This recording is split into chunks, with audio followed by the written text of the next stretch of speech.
I've got my new shower that I just finished installing, and today we're going to be mounting a couple of grab bars in here. And I got these at Menards. They weren't very expensive, but I'll put a link to those in the video. The first thing you have to remember is when you're putting the holes through the ceramic or porcelain tile, you need to figure out where your studs are behind here. Or, most of the time, you're not going to be able to line up with studs behind here. You'll have to use a little cheater anchor, Plan B anchor. You drill a little bit bigger hole through the tile, push the anchor through, it expands, and holds your bar to the tile.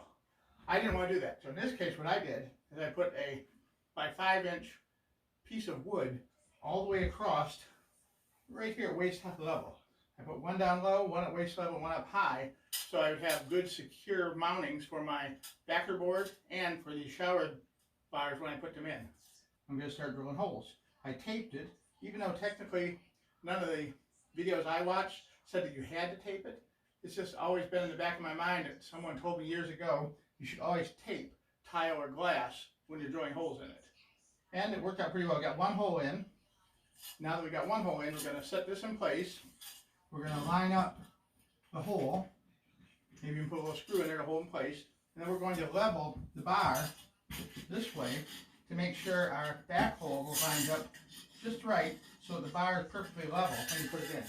You don't have to put them in flat perpendicular like this, or you don't have to put them in horizontal like this. You can put them perpendicular like that. You can do like a 45-degree angle, or even a 22.5-degree angle, depending on what it is your needs are, what you're trying to accomplish with the bar. So I like to use my shorter level.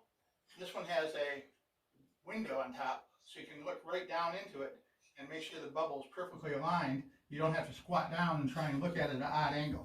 On here, we're going to look for the level mark. We'll take our pencil and we'll mark where the hole is going to go.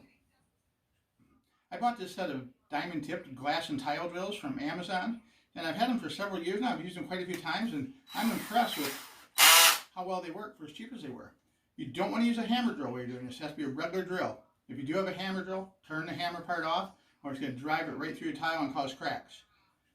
I get it started on speed 1 to scuff up the finish of the tile, and then you really need speed 2 to get it going, get a good uniform cut all the way through.